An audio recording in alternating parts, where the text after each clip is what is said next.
Why don't we try when we get to that? I think we'll take a quick break.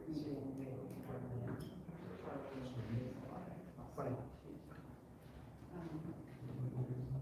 I have it.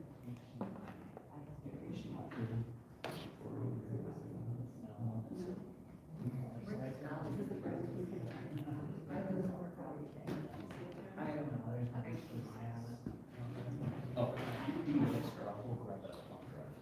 Okay.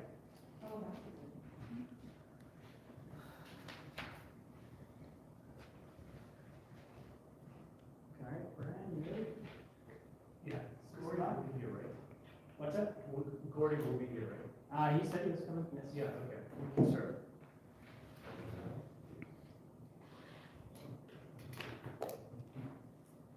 All right, we got a couple things on the agenda tonight, 5 things. First, I want to introduce Sandy Rasmussen. She is a new incoming alternate commissioner, and you may have seen her before. She has been up talking about pickleball in front of us before, and that's a passion that she has, and she's going to be working with Cameron to spearhead that area, that project. So welcome, Sandy. Thank you. I didn't hear from Casey. Did you hear from Casey? I have not. No, okay, so I know Rick's out, I don't know about Casey, and Gordy will be here shortly, I assume. So we'll kick it off by, I assume you the beginning? Yes. You have a name tag on, kind of? Nice to meet you, I'm Brian. I'm Denny with Alan. One of the reviewers. Yeah, where would you like here? Just at ends. And you're gonna run the. Yeah. the slides. Yeah, or you can stand, whichever you prefer. You know what, I've been sitting here all day. Gonna stand. Sure, yes, it's Well, thanks for having me. Adam recommended maybe I come and give the Park Commission an update on regional trail activities in your area. I don't have a whole lot to share, but I do have a few things. And I guess it's been about a year or two since I've been here to update this group about our general projects around the area, but we do have a few things. One of the things that I don't have a slide on here, but I did want to mention, I know for a while the Lake Independence Trail through the city has been in fairly poor condition, especially south of here down Old Crystal Bay Road. We are actively applying for funding to repair that, or to reconstruct it, actually. That's what I was working on this morning, actually. We're applying for federal funds to fully reconstruct the trail from the loose line all the way into Baker Park. So, don't know if we will be successful in getting it, but we're trying really hard and doing our best. And if we don't get it this cycle, we have 2 other sources in the fall that we plan on applying for. So I just wanted to give this group that update that we are actually trying to get that done. What time did you get on that? If we got this current grant, it would probably be at the earliest 24 construction. So what I have before you, you probably have, we came, or several of us in Park District have been here before in the past to talk about the Diamond Lake Regional Trail Master Plan. And that is a master plan for a trail that you're probably familiar with. It starts all the way up by the Crow River in the Rogers, Dayton area, and traverses all the way down through 9th and East to Lake Minnetonka. And that master plan is near completion. As a matter of fact, we'll be coming back to your city council in about a month or 2 for final approval. But I did want to go over this slide here to show sort of an overview of the Diamond Lake Regional Trail. Perhaps you are or are not familiar with the final product, but real briefly, I'll just talk about the segment of this trail that goes through your area. Originally, if you look at the blue line there on the map there as it goes through Medina, just north of Baker Park and to the east. Originally, we had wanted to go through Medina in a more direct route to Orono and into Long Lake and down into Wayzata. We were not able to secure that route through neither Long Lake or Medina, the route that we had hoped for. So we ended up having to go down Hamel Road north border of Baker Park there, come through Baker Park. So the actual trail terminus is going to be in Baker Park, at the trailhead there in Maple Plain. However, as part of this plan, we recognize there is a needed connection down to Wayzata and to the Dakota Trail. So we went ahead and wrote into this plan to have a contiguous trail, like Independence Trail would come through the city, through Orono as it does now, but then hopping on the loose line trail going east and then dropping down Ferndale into downtown Wayzata. And that's that little purple line there, if you can see that far, that would connect downtown Wayzata Dakota Trail up to the city of Orono, so, and beyond. So we are writing that into the plan. Wayzata was very supportive, and you can go to the next slide if you want. This next slide shows that route through Wayzata in case you're interested. Coming down off the loose line down Ferndale, then I believe that's Wayzata Boulevard there, heading east, and then down into downtown Wayzata. So I just wanted to share that with you, and that, like I said, that master plan will be before your city council for final approval, I believe, in the next 2 months. Just to refresh the park commission, the piece now of new trail in Orono, before we were looking at going around the end of Long Lake, using East Long Lake Trail and all that, is, if you look at that map, D1, north of, you can see where Highway 12 is, so north of Highway 12 up to Ferndale, there's an existing sidewalk there, so that little tiny piece That little tiny piece. is the only piece that really directly affects Orono as far as new trail construction as part of this big project. But it's still an important piece. It's an important one, yeah. So you can go to the next slide. So I did want to talk briefly about this master plan as well that we have submitted for approval. This is a master planning project that we started literally a year before the pandemic, or about 6 months before the pandemic. And it literally got shelved, put away for a couple of years, and we pulled it back out and completed. This was an ambitious plan for 9 regional trails that didn't have master plans, one of them being the Lake Independence Trail. The Lake Independence Trail never had a master plan. And so if we don't have a master plan, it's harder for us to apply for grant funding and to invest resources into the trail when we don't have a master plan. This opens us up to more funding sources. So we wrote the master plan for the Lake Independence Trail through this, which hopefully will be approved in the next few months. Go to the next slide. And I did want to share, and I'm not going to spend, I have like, I don't know, 10 or 12 slides here showing the route through Orono. But this is Baker Park. Yeah, if you could just make it a little bigger, I would appreciate it. I wasn't sure what the setup would be here.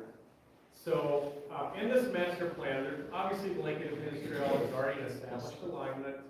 And this plan, basically what we did was identify what are the real maintenance needs, what are the safety needs, what are the improvements, amenities that we can do along the trail to improve an existing trail, right? So we, instead of figuring out where the trail's going to go, we look at this as, okay, what do we need to do to this trail in the next 10, 15 years? So that's what this plan reflects. Adam provided some comments to us on the plan, and we implemented those into the plan as well. And just real briefly, this is, in Baker Park. I believe this is like the Welcome Avenue area or nearby, but this is the trail going through Baker Park. You can go to the next slide. And we just show some realignment going around the gates. They're there on the road and realigning that trail. You can go to the next slide. Page down.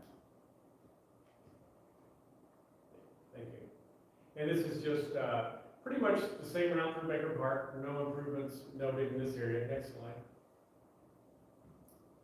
This is where it pops out on County Road 6 and heads over toward the school complex. Again, we call for some reconstruction in this area. That grant that we're applying for right now that I mentioned for the reconstruction includes all this in purple, actually. But we're looking at, a realignment of the trail there, reconstruction, a safer crossing there at County Road 6 in front of the schools. Next slide. And then as you move down Crystal Bay Road, just a general reconstruction, some little notes about wayfinding, different improvements there. Next slide. And then we call out some improvements to the crossing, of the busier roads, improving the bridge crossing of 12, and further to the south, reconstructing those segments that are in really poor condition. A lot of the segments there are narrow as well, so we would be widening those to 10 feet, realigning them where needed, making some of the, all the ADA improvements, any of the curb radius that were too sharp, we would correct those as well. You can move down to the next slide. So I just want to give you kind of a higher level overview of this. I don't know how much you shared with this group, this master plan. I shared the link to the comments. And things like that. Good. So I didn't want to go over every little detail. I just wanted to let this group know that, if you have any final comments about the plan, it's not too late. You can feed those to us or through Adam, either way, and we would get those into the plan if it makes sense. And so it's not too late if you have a few more comments about what we are proposing. And did you want to talk quickly about, now we're showing where we're away from the existing trail and possible extension? Yeah. Going down and around. Yeah, so the plan does identify, right there, that green line, I don't know if you can see it up there, is the loose line going east and west where those purple boxes are. So one thing we did do to this plan is we added that long sought after desired connector that everyone wants to the south, to the Dakota Trail. So we identify that in the plan to extend the Lake Independence Trail south on Old Crystal Bay Road, and you can go to the next slide. All the way down to Nuremberg Park. And these are just notes about right-of-way and some little details about drainage and different things that might be needed. And then further down, that makes sense, North Shore Drive, you can continue all the way to connect up to the Dakota Rail Regional Trail eventually. Next slide. Yeah, right there. So now that that is in the plan, we can actively pursue funding to construct it in the future. So any questions about that? I know that was a lot that I just kind of threw out there with a lot of generalities, but I'd be happy to answer any detailed questions you might have. That aligns with what we talked about before with the Independence Trail. Correct. It's one of the priorities out of the comprehensive Yeah. plan, Okay, is good. that trail connection between the loose line and the Dakota through that area. So this gets that priority in the master plan. It is, anybody who drives that, it is a challenging area to try to put a trail into.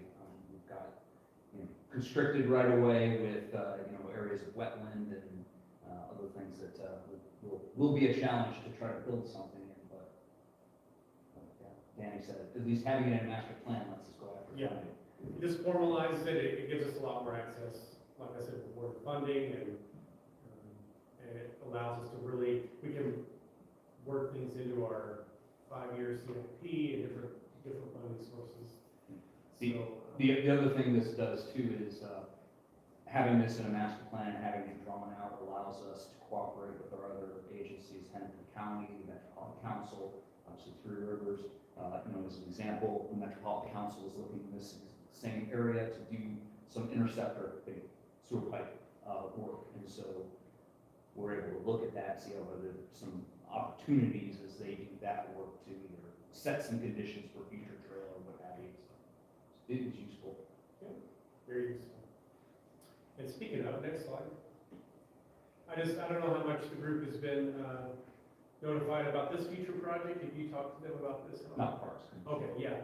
I didn't think so, because it's more of a work thing, but like I mentioned, the Met Council is going to be doing a sewer line replacement work in this area along North Shore Drive, along the Dakota Trail, and we were hoping there might be an opportunity during that project to piggyback on the project if we could find the funding and build this connection from the Dakota up to the Loose Line Trail.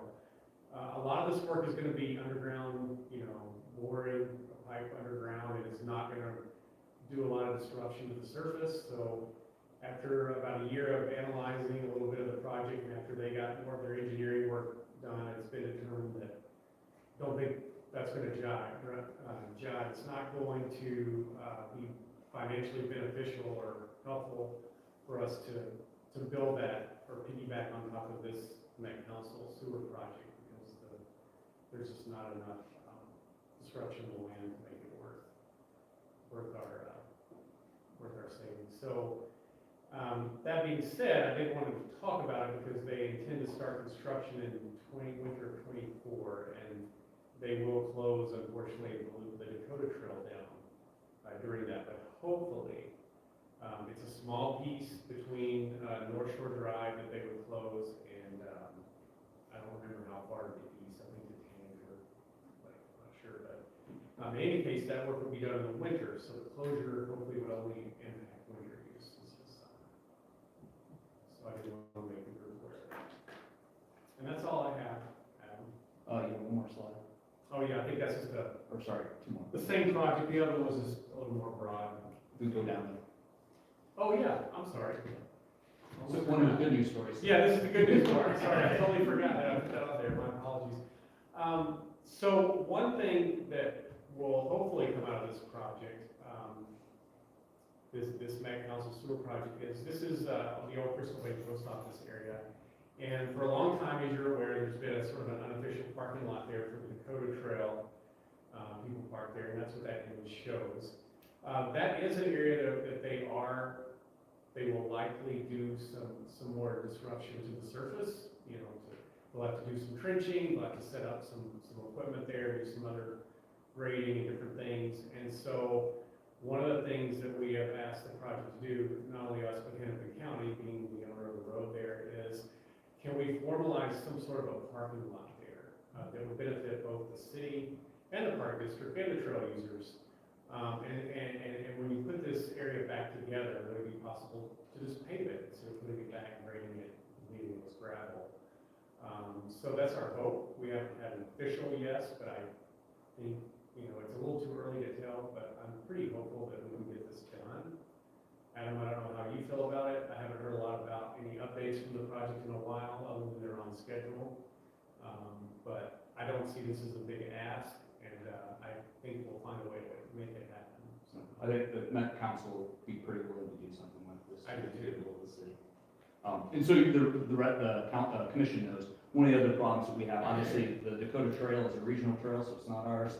The county road's a county road, so it's Yeah. not ours. However, our Crystal Bay Park is directly across the street, as is the Crystal Bay Post Office. And anybody who's been around for a while, we sometimes have a lot of trouble with spillover parking, taking up our park and post office parking from the trail. So part of the hope here is we'll be able to enforce keeping people out of our parking lot that aren't visiting our facilities, and give them a place, a decent place to go. Hennepin County is in favor of something like this, just because if you look at that previous note, there's just safety concerns along that corridor. So having a properly designed parking lot, although it is pull in, pull out, would help with, as opposed to, you know, the hodgepodge parking that people try to do. You know, this is a nice picture. I guess probably a fall picture, not height of summer, because height of summer there's cars everywhere over there on a nice day. So. Yeah, I think we can get this done, because like Adam said, that the county is also, the county road engineers, we all went out there and met, and I think they're very supportive of this too, because it would be a huge safety improvement for the roadway. So, sorry. We ever get some kind of crosswalk in there too, as long as they put it up, like, even just the lights or even something like We've talked, well, probably not lights, but we've talked about a that. Even not a dedicated, stoplight, but a even. dedicated crosswalk, would probably be north of here. Yep. Coming from the, where the vicinity of the post office across. But not where the parking is. Not directly where the parking is, kind of maybe on the north side of where you see the extent of the parking right now. Because with our improvements of Crystal Bay in the grand works, where are those people planning to park? For Crystal Bay, that will depend on the master plan that you produce, but right now, it is the shared parking lot with the post office. That's very one thing. Yeah, whenever you work on that plan, we'll be happy to work with you to figure out a connection.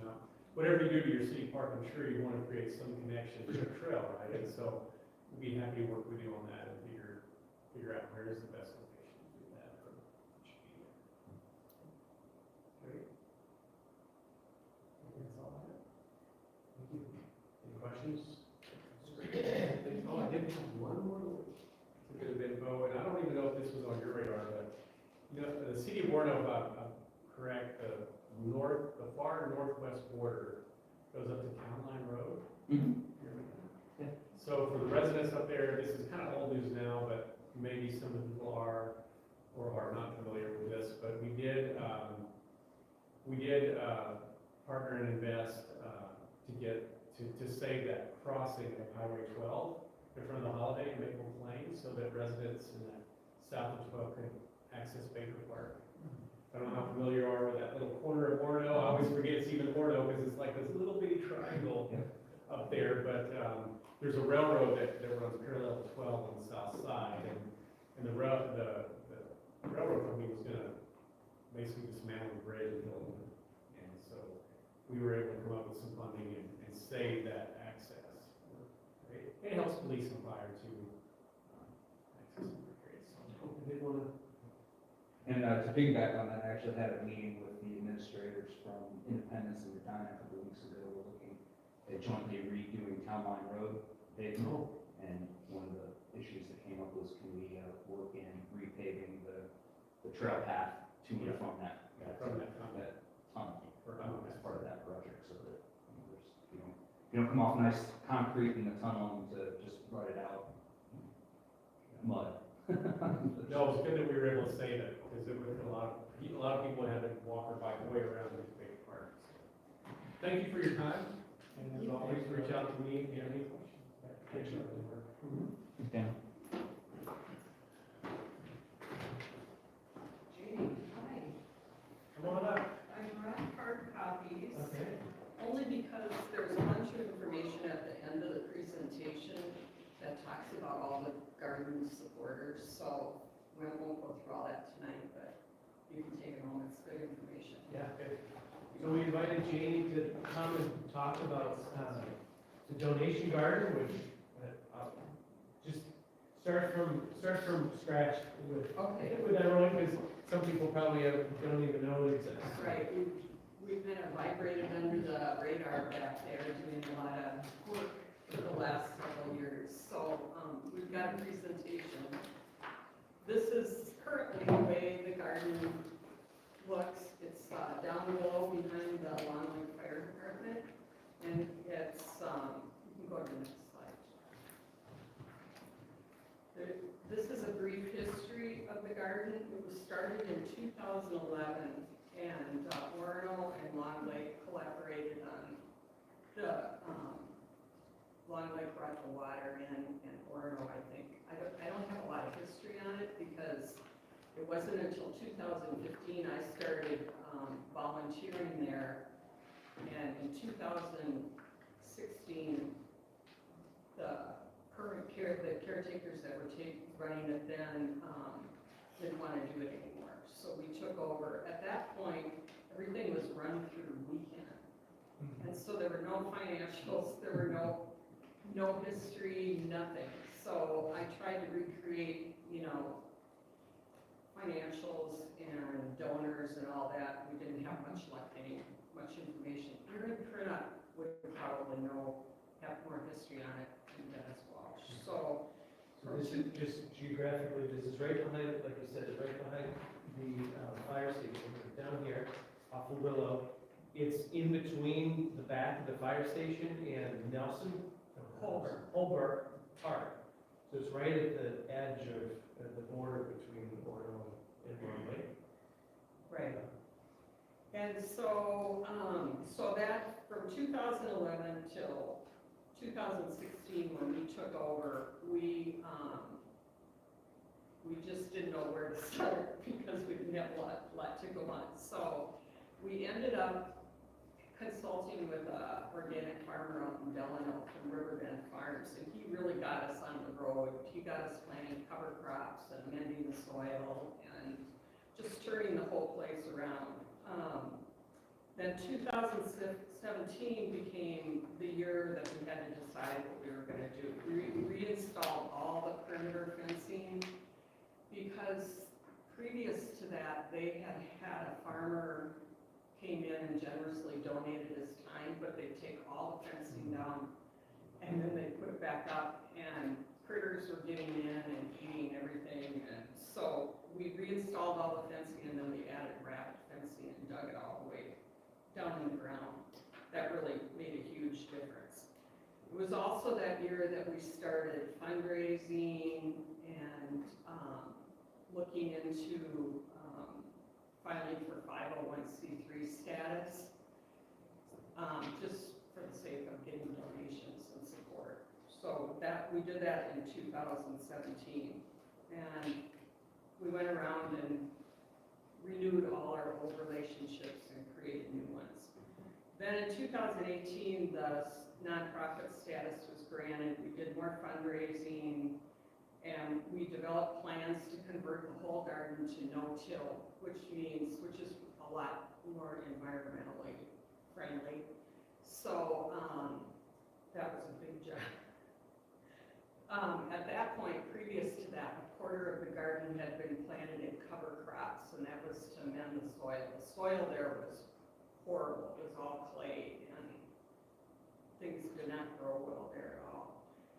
So in 2019, the no-till, you can see up there, we made raised beds out of everything, and mulch store, and City of Long Lake donated compost. We hauled 255 yards of compost into the garden by wheelbarrow.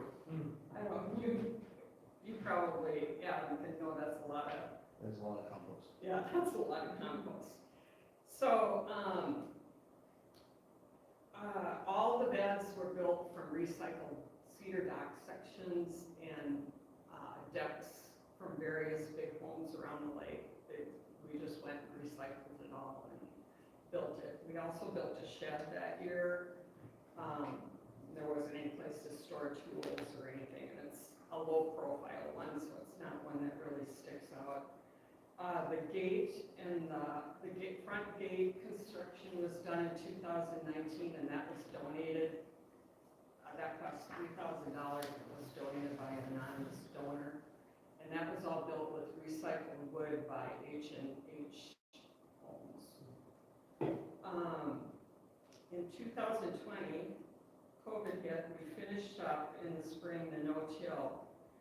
And then in 2021, last year, we added a few more beds that we rescued from a Montessori school that was moving. And we had a banner deer, the most ever grown at the garden, of 4,840 pounds of produce. Next slide, Josh. So the mission of the garden is everything we grow there that's donated to local food shelves and those in need. And a lot of our volunteers participate in many more community programs that involve food insecurity out here in the western suburbs. So Meals on Wheels, weekend volunteer projects, we marched in the parade and mound for them. We work with the Sparks After School program at the Orono Community Education, teach about food. Minnesota Green is an arm of the Minnesota Horticultural Society, and they provide us with all of our seeds, and the majority of our plants are all donated. And that's a membership that anybody that has public garden areas, you can join this, and then you go and you get free plants and seeds. And then this year, I don't know if any of you remembered it, but last year the West Tonka Food Shelf had 4 farmers markets where people came and got free vegetables. And they were, Lions Fire Ladies, all the local grocery stores donated to that, and people came and they got free food. It was pretty astounding. So then another whole group also goes to the Hort Society and runs plants to different places and whatnot. Last year, Weekend gave us an appreciation award, which is mounted at the garden on the gate. Next slide, Josh. We have 10 real solid volunteers, up to 17 when we have big projects like moving compost or digging. And we just have an enormous list of volunteers that want to volunteer, but you can have too many volunteers, and that's kind of, you know, we're managing that, that's a good thing. We had 626 volunteer hours, and you can see in the pictures here that on Mondays and Thursday mornings, we meet there and we pick, and the produce goes directly to the food shelves and or the community, monthly community dinners. I think you guys have probably seen those signs around with St. George's, Trinity, and Calvin. So they hand out free food during COVID. The first year we handed out food every single week, and so volunteers worked there. We handed out free produce. And so then these next pages you can just read on your own, but these are like weekend, let's talk to food shelf, interfaith outreach. These are all people that we donate to. And then we get into some of the people who support us, and these are not all of them. Otten Brothers has been so good to us. They donate plants and seeds and potatoes and dirt and whatever we need. They just say, tell us what you need. And then the next sheet is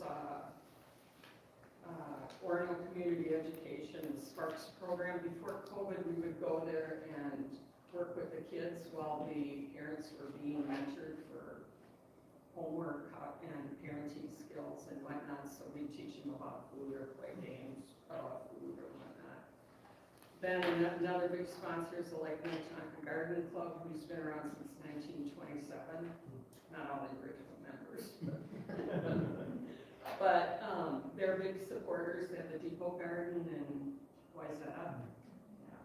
And then the monthly community meals, which I just talked about. They also do an annual farmers market where we donate most of the produce that gets sold there for money raising.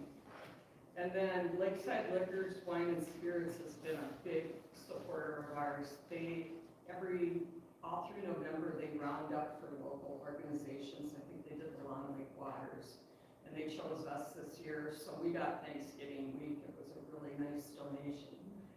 And we had a little problem over Labor Day that we went to deliver 330 pounds of produce to Interfaith, and they were closed. And it was the Thursday before the weekend, and all the other food shops were closed. So they set up a stand at the liquor store, and we gave away vegetables for a donation. So people were paying like $10 for a tomato, and it was really fun, and they made it fun too.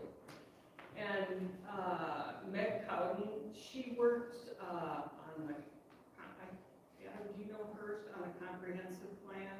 I think I don't remember. she was a citizen. Anyway, she's a local Orono resident that's nationally been written up, and she's a big supporter of the garden. She was the one that inspired us to go no-till. If you drive down, let's see, remember the road she's on, I think it's Watertown. Yeah, do you know where she is? Yeah, she's got the most amazing garden barn. You'll see the barn in the background. She's just quite fabulous. And then the next page, Josh, that's just some pictures, and Bev in the middle there, the senior, she is a part of the Sparks. She's a former gym teacher at Orono, and she's a part of the Sparks program, belongs to Trinity. She's a Meals on Wheels client. She's just the sweetest thing ever. She's super fun. She comes to the garden and just hangs out and socializes. And then the last one is just before the garden was getting ready to wake up. So I encourage you to go to our website. Some of the pictures are duplicates on there, and then on Instagram, follow us on Instagram if you guys are on there. And needs a little updating, the Instagram account, but that's about it. Anybody have any questions? I'm curious, how did you come by the land original?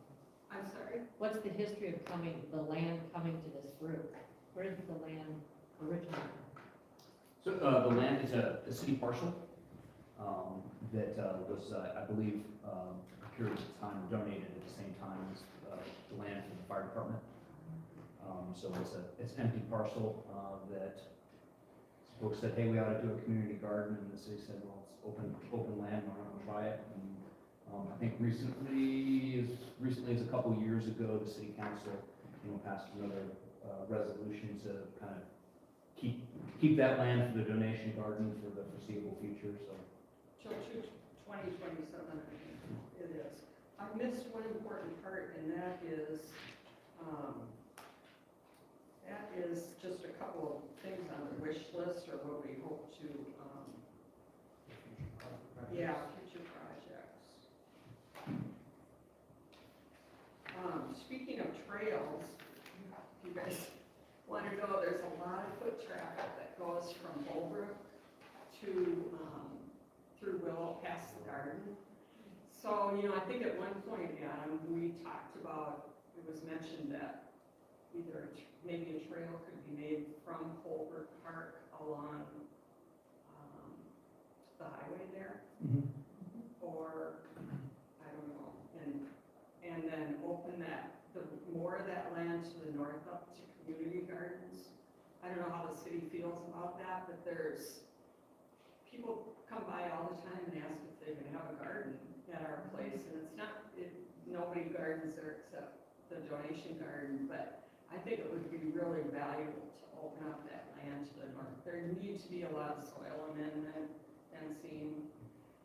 So the parcel immediately to the north is private, so there's been. Well, it is for a certain, there's quite a bit of land. There's a lot of land left on the parcel that you're on. Right, Right. that's what I'm talking Right, about. and so I know, I guess he's not here, but Casey, had reached out, to Long Lake. Have been going back and forth, and I think COVID hit, talking about the opportunities for a trail connection through there, to be able to connect to Long Lake Park with Willow, on the So, sidewalk area there. yeah, where 12 is, then isn't there some open land there? that would be- There's a long skinny private parcel, and then there's us, as you come south. Yeah,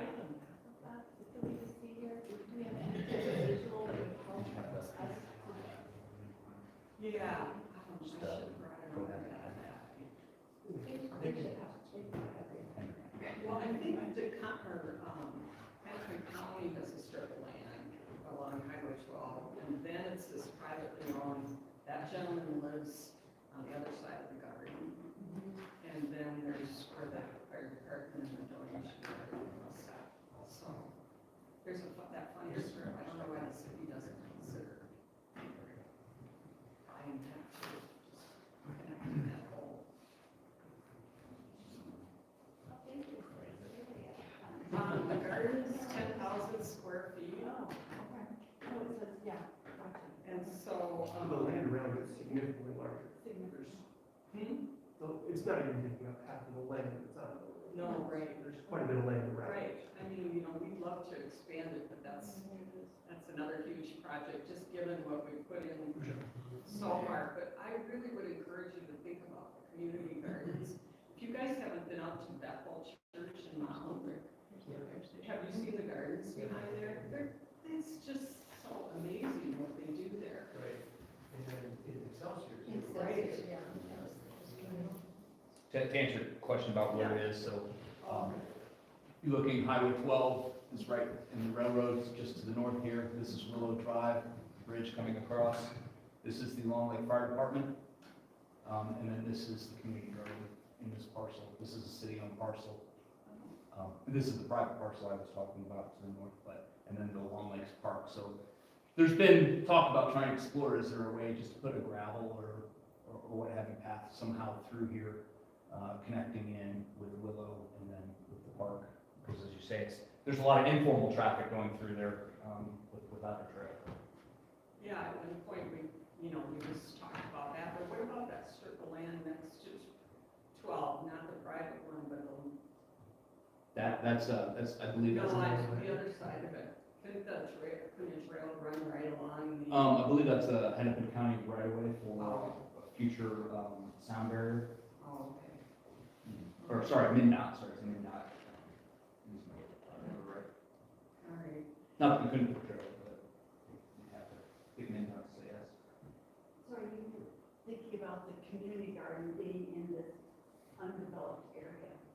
to the, You zoom in on the looking one, at Josh. here on the other side of it, north. Next to the private land, or, I mean, that, this side. You're talking about here. Right. I mean, even if you only started out with 6 plots or something and rented them out, that's what most cities do. You know, you apply for a rental space and then just see how it goes. I don't know. They use your water? Well, so far, the city of Long Lake hasn't charged us for water. We've been so good. With all this water discussion, how expensive it is, I don't know. Well, you know what they do in the Maple Plain Community Garden is, the ex-mayor out there owns the airport, I guess, and they have a little community garden, next to that, and they just have one of those big tanks that they come and fill. I don't know about the water thing, we have to, lots to discuss about all of that. And so then just some other things we're gonna do this year is get signage and plaques. I mean, it's kind of funny.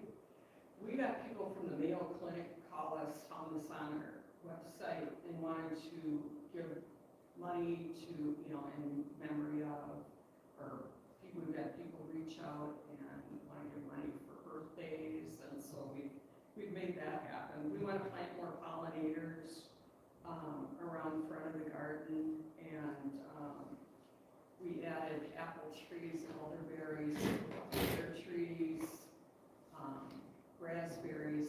So we want to continue adding to that permaculture. So, you know, come and visit us. Well, I'll let you know. I'll send an email out. Come and see what we're doing. Okay. And- You don't have any events or open house or anything like that? You do? Well, we've had a lot of tours, so we can schedule one of those too. Thank you for everything you do. Is there anything we can do to support it besides Well, I'll be considering calling a trail? Josh for, chips and whatnot. I think we're in pretty good shape this year.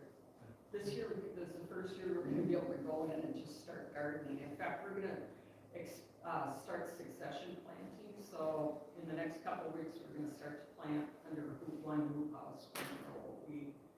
So we'll plant radishes and stuff like that, to see how it goes. Yeah. I have one more question. Yeah, regarding the perennials, you said, are they native perennials, or is it They're- any? You mean the pollinators at the Yeah, front of the the garden? pollinators, the perennial pollinators. Yeah, they're pulling flowers and yeah, there's a few iris in there which we're gonna swap out this year, and then we put a few annuals in. Yeah, but yeah, we'd like to add to that definitely. And those were all donated by Otten Brothers. So, yeah. Cool. Okay, thanks a lot. you Thank guys. you. I'll be in touch, Josh. Thank you. John, Hey, Brian, I don't have any handouts. feel free to not use the chair. No hockey sticks? I got nothing. We invited John to come and talk about the Hockey Youth Association's use of Castor Point Rink. This was year one, a kind of pilot year of using this rink that has existed forever, but never had an organized organization and use it formally. So we thought we would tell us about how it went and what we can think about for the future. I would say it went really well this year. I mean, you know, it's hard growing ice in Minnesota at times, right? I mean, just this year, we had the real cold and then it warmed up and real cold. So, I mean, Josh and I are probably texting almost daily, right? You can get some water on here, no, can't do it, don't do it, it's too cold or whatever. But, you know, from the Youth Hockey Association, we bought boards and put it into where the Casco place was, where the Casco rink has been for years there. And, you know, put a cold day there, we put those boards up. Again, a joint venture with Josh and a couple of staff people and a bunch of volunteers from our association. But, you know, it really, And then the lights, it took us a bit, and then we got the lights going, right? And then once the lights were there, I think it went really well. The teams that practiced there, we had mainly, because we bought a 40 by 80 rink. So the association bought the boards there, it was a 40 by 80 rink. And it was mainly used for our mic program and some of our sport programs. So we use those younger programs, kids out there, and they had fun. I mean, here's what we found.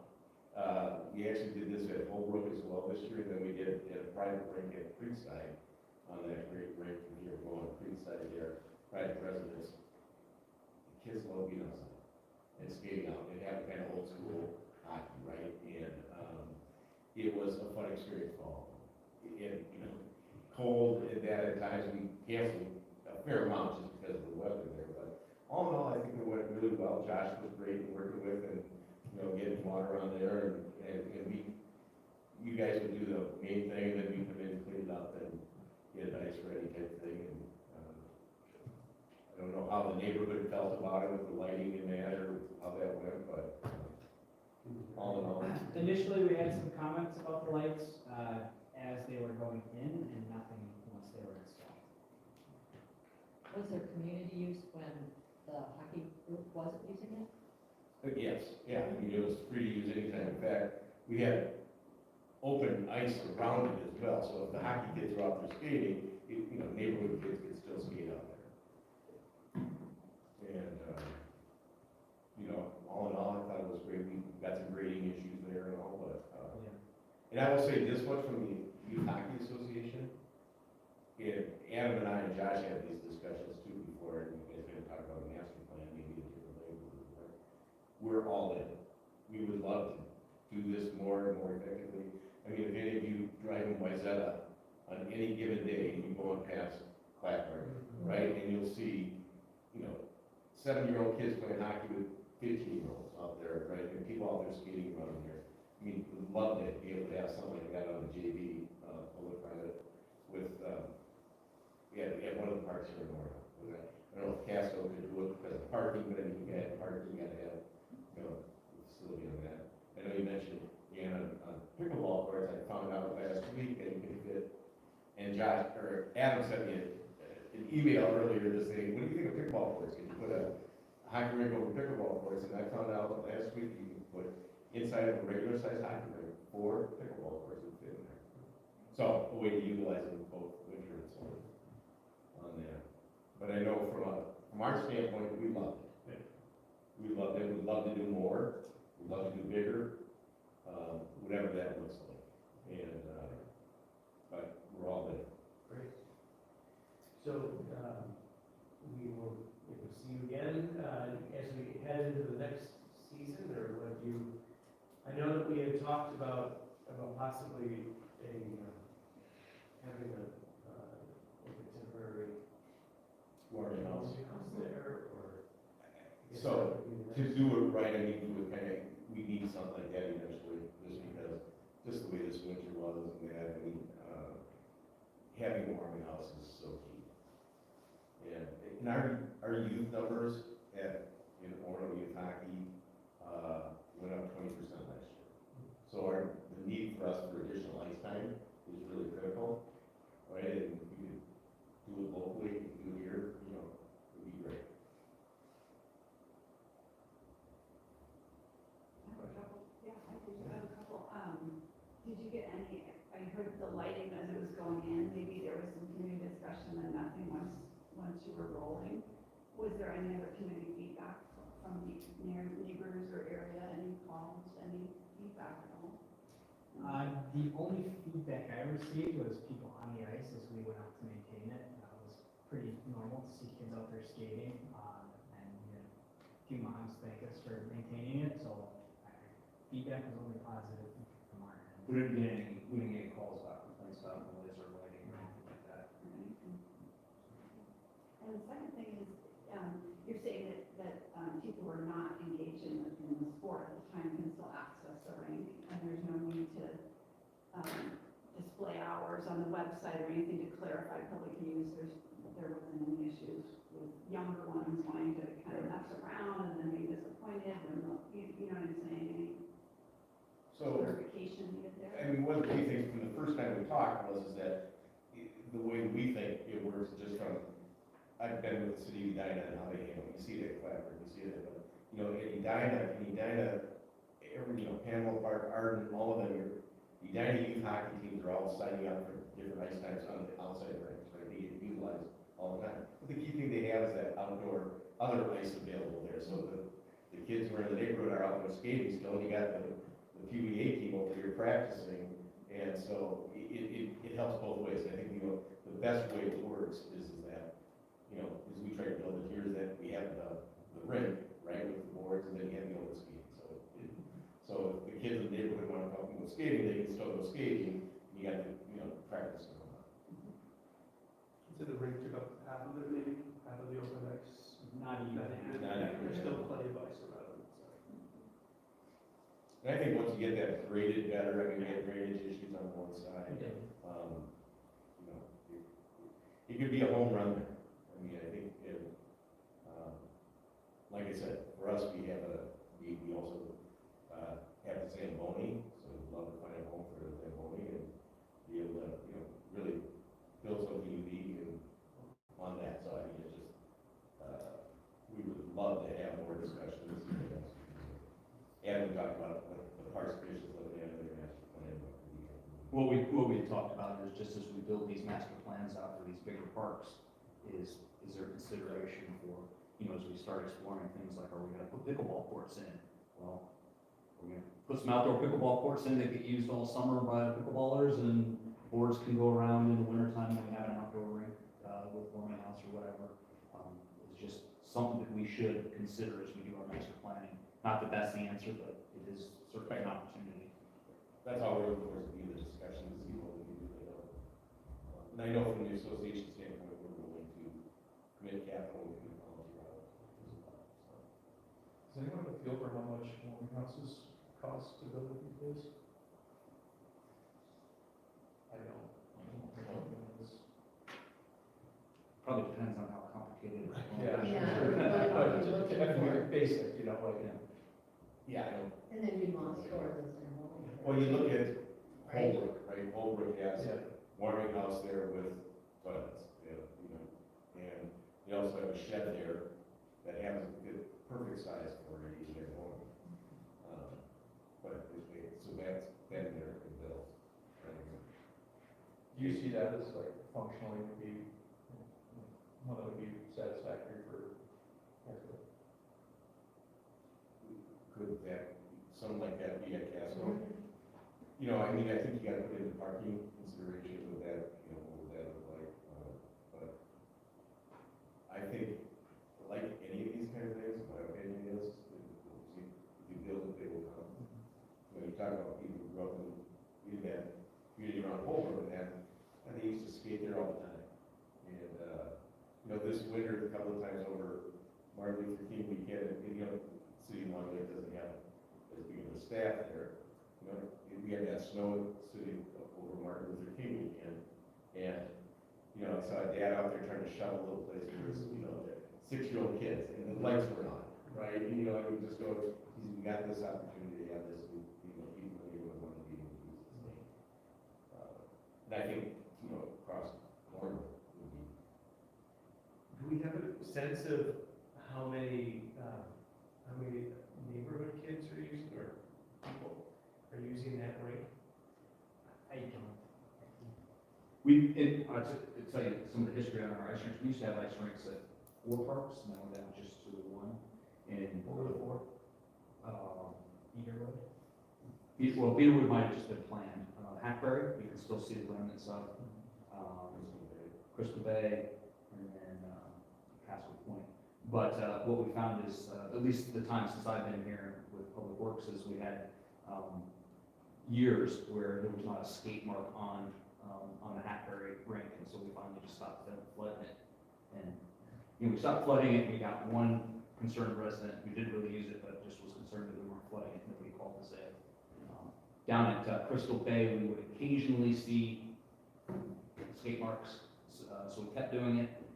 But over it was 3 or 4 years ago, we kind of did another deeper look at our ice and what we were doing feedback we got from the community was, well, if you're gonna do it, you need to have lights, because kids come home from school at 3 in January, 3:30, and it's dark, so they're not gonna use it. It's the only time they might possibly use this on a Saturday or Sunday. So that was the kind of the genesis for thinking about lights, and then once the hockey association came and said, hey, we're looking for a place, we said, well, maybe this is an opportunity to jump on, trying the lights out, trying a partnership, seeing how it went, and then looking to see if it works, if it's a roadmap for things in the future as we do these bigger master plans, and consider. I know it, I was just with a friend this weekend who was in Interlochen Park in Hopkins, and they have a hockey rink there with a Zamboni, that neighborhood purchased and the city built a, shed there in a warming house, and that is like all the time with kids, with kids all the time. So, One of the other things I think you find is in some of our neighborhood parks, the demographics of the neighborhood changes, so, where there once was a whole bunch of young kids, then, all of a sudden it's neighborhood empty nesters, as the kids went away to college or whatever, and then, you have a few years and then kind of the, It's maybe like our the neighborhood turns over again, and now you have young kids again, and that hopefully there aren't. So it was 40 by 80, is that what that, the size was, what was the size? it was 40 by 80. Was the rink, yeah. Is that acceptable size for what you're looking for? So it works well for our smaller, for the younger kids, right?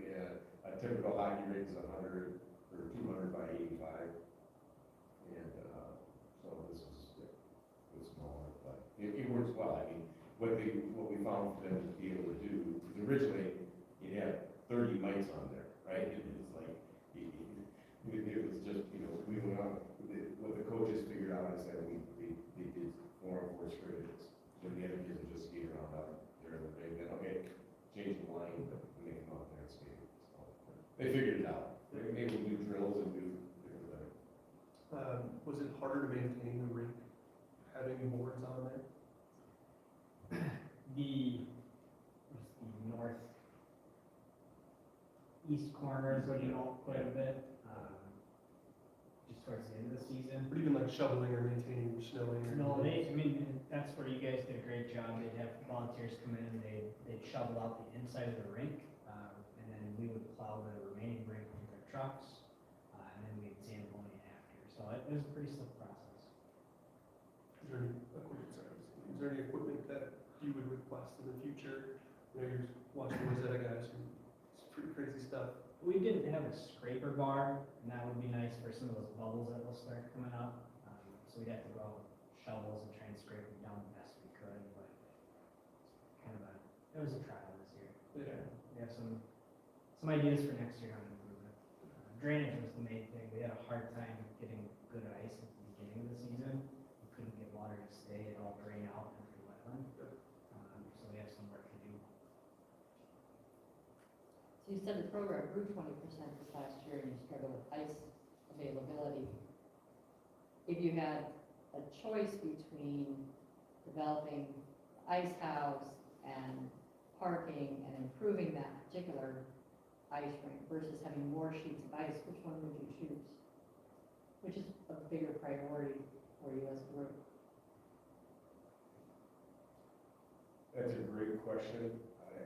Tough for me to answer that right now. I would say if we had one great quality sheet of ice with safe parking, with a warming house, with maybe you can have different equipment in there for holding water or whatever. In Interlochen Park, city of Hopkins there, they installed a big water tank for them. They just fill that up. They use that to go out there to fill up the Zamboni with water as they do the ice. So I think it would be great to have at least one showcase, place that's very effective and very efficient and, has the warming house, has the,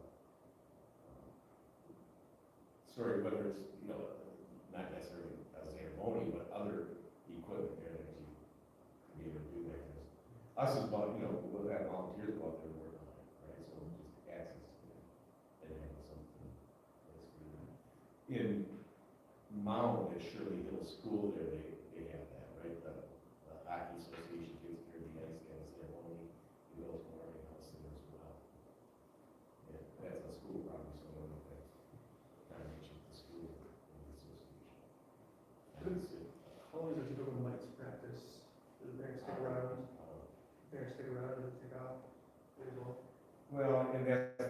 usually with mice, parents stick around because they're so, right, if they're outside, if they get cold or whatever, you know, so, So in typical practice, was that parking lot pretty full? yes.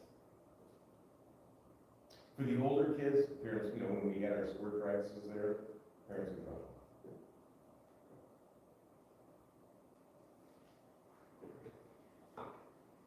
Anything else? Thank you for coming in. Yeah, thank you. We can, feel free to reach out to us and we can think about next year. If you have specific requests, we'll get you on the agenda. Sounds good. Thanks, Brian. Thank you. See you next.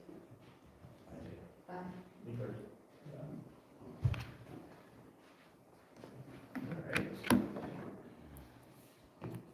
Item 4, Lisa is going to talk about, do we need to take a break for technology, or? We do, yeah, just. Just a quick break, because he's gonna get the PowerPoint from there. Okay, alright. Anyone opposed to a 3-minute break? Okay.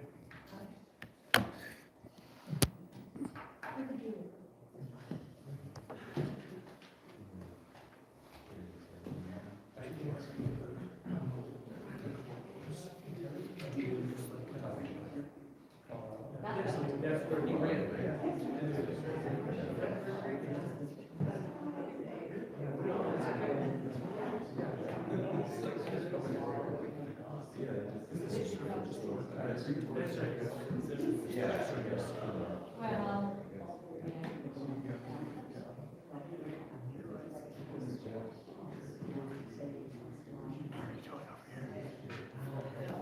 Well,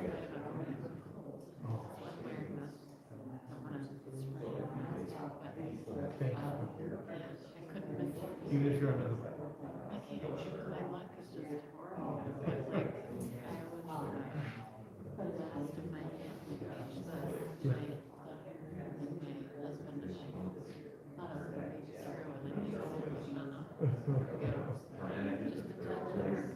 Right, well, if we need to reschedule.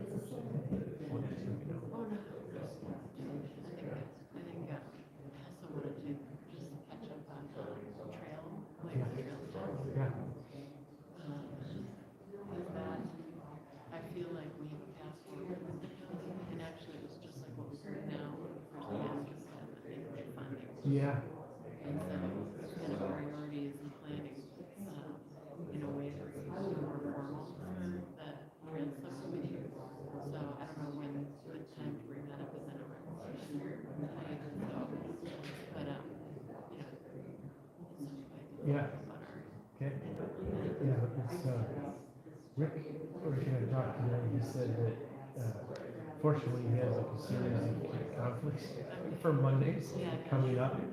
So he may not be able to come to these meetings, so, but we should be connecting outside anyways. yeah, moving forward outside of it. Yeah. And then,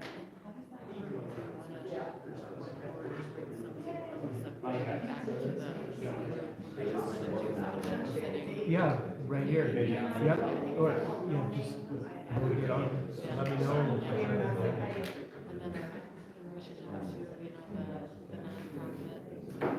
Yes, so there's one of the things I want to talk about. I don't know why I'm on those emails. I don't even know, I can't even figure out what he's saying, so.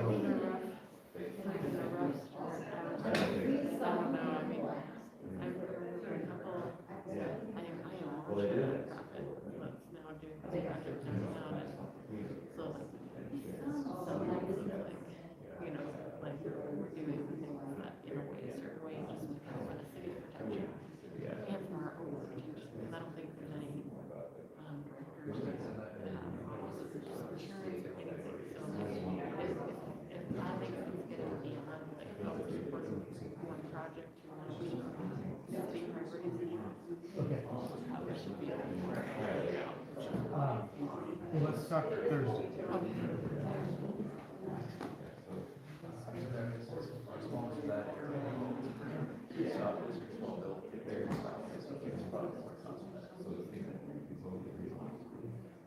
All right, Lisa.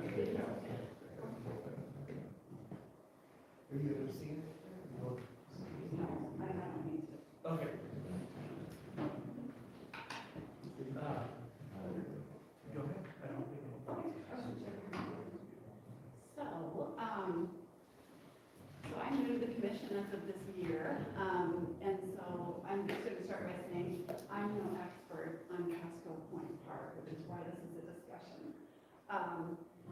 So I was newly appointed to Casco Point when I joined the commission, and over the last number of weeks, I've had the ability to go out there several times and visit, which has been fantastic, and I've learned a lot already. So just to be clear, this is truly a discussion. This is not me presenting anything other than my impressions, having been out there a few times. You can just go to the next slide. So just, we've allotted maybe 30 minutes here, so I just want to give my quick look here and then truly just spend time just talking about this park. So as part of this, I'm just going to review what I know about the history, what I've seen having been out there several times, what I know about the community, and then just again open it up really for discussion. Okay, so, sorry, can you just go back just one moment there? These are both pictures I took from my recent visits, and I must just say this is an absolutely exquisitely gorgeous park. And yes, we may call it passive, but there's a lot going on there. There are mature trees, and I like this because we have macro things to talk about within this park and within this community, and then we also have a lot of detail to discuss, and there's just a lot going on. So yeah, you can go to the next slide there. What I know of the history, and I don't thank you for your help on this. But what I know about the history of this park is there's a reason that these 8 acres have not had any permanent structures built on them, because this land was deeded by 10 different community members back in 1971. And they all chipped in and donated this land with the conditions that it be maintained as an open space and natural woodland, which means that there's never going to be any kind of paved parking lot or permanent erected structures within the park, which is why it looks as it does. Yeah, you can do next slide. So this was a little bit of what I saw during my visits. The current status being certainly we have mature trees, and mature trees sometimes fail. So there is at least one tree out there that has fallen at some point. Looked to be a big one. And again, not knowing anything, I'm not an arborist, but this is just something where it's like, okay, there are obviously people walking their dogs, children out there, unsure of the stability of that situation, but there was one large broken tree. Also, to my understanding, potentially some native species out there, which is noteworthy. Because there are a lot of species that I'm learning about, and probably it's really neat that we had Jamie's presentation, because this is a natural woodland, and I have a lot to learn, and I'm very interested in learning a little bit more about the ecology of this park and what's working and what's not, what should be there and what shouldn't. I did see some buckthorn, but it's certainly not overrun. You can go to the next slide. Part of the current status of this park is that it's obvious that it's used for play. So children, as they do, are being creative. They've pulled sticks in some areas to make these forts. They've, I think there's an old kind of a crib wall or something leaning against this fort. There was actually some books, and I found, I brought it with me. I found this from 1883. Alvin and the Chipmunks. So people have been out there for a very long time with their kids, and the kids this is a well-used and well-loved area, and it may look like passive again, but it is not. There's a lot of activity going on there. Children are using it for play, and then I did see a lot of dog walkers when I was out there as well as foot traffic. You can go to the next slide. People are also using it for work. And when I say that, here's what I found. The slide on the left was construction material, new construction material that was being stored in the park. That was March 27th, that slide. That picture on the left was taken, the top slide above it with that yellow tape was just this past weekend. It had all been removed. What's clear is that there may need to be some distinctions here about what public park space is being utilized for. Granted, that area is quite close out there, and I imagine if there is new construction, it may be hard to find places to put things. That said, it's not ideal to have that park them. The bottom picture there is some boards, wood, again, it's unclear as to whether this is kids putting it there to get across the muck, because I'm telling you, I was sunk in it that day, or is it dumping? Because what I did find, the picture on the right, and this was happening there, I have quite a few more pictures, Christmas trees, clippings, that is a pile, and there are many of them of moldy lawn clippings. That's really not good, as you can imagine, for the ecology, native plants, habitat, etc. So there is some dumping going on. So you can go to the next slide. Here's what I know about the community, and again, I'm no expert. Approximately 150 houses in that area, we've got a mix. There's new construction happening, as well as long-time residents out there. I learned that there's an annual 4th of July parade, so there is definite sense of community within this park, which is just a wonderful thing. And again, during my visits, and I understand there's a lot of walking happening out there, water activities with the dock system and the houses that are at the lake, lots of dog activity. In fact, I went out there one day and this lady said, well, where's your dog? I don't have one. So it's obvious that this is well-loved, lots of kids using it as well. The reason I took this picture is because there's a stake in the ground there. I don't know what it's for. And the point of this slide is, I'm not an expert about this park. I'm coming here to discuss, again, what I saw, what I learned, but I feel that it's really important to learn from the commissioners who have been here for years, who may know more about this park, what's worked, what hasn't, what's been attempted, what might be attempted here, as well as the community.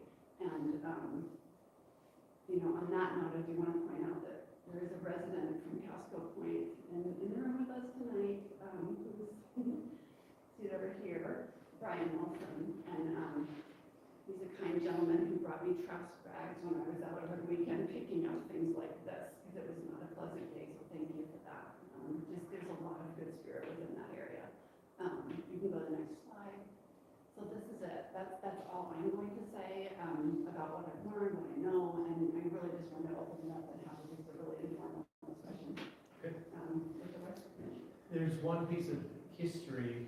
Do you want to explain, maybe you know better, about the resident who reached out to Julie and kind of discussions that? Yeah, so we did have a few years ago, maybe it's 4 years ago now, one of the newer residents, I think, in the neighborhood had reached out to the Parks Commission about, could they go do some native plantings inside the park. And so we started exploring that, went through the whole process kind of with them, and I think the eventual conclusion was, yep, sure, as long as they were native and they were,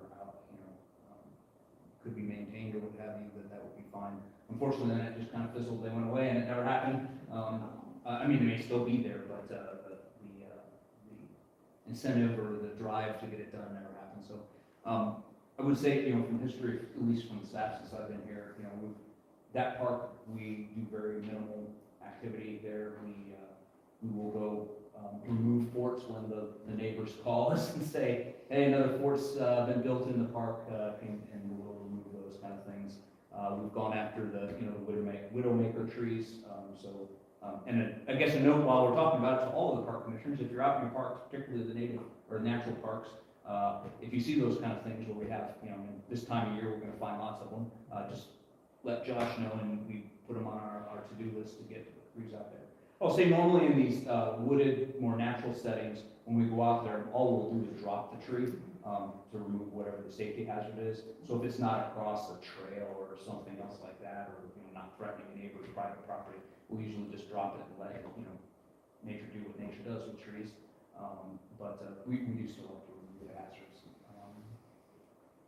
The other little bit that just in general, because we talked about walking through the mud. So we did rebuild that road last year, and so the contractor didn't get to it till the very end of the construction season.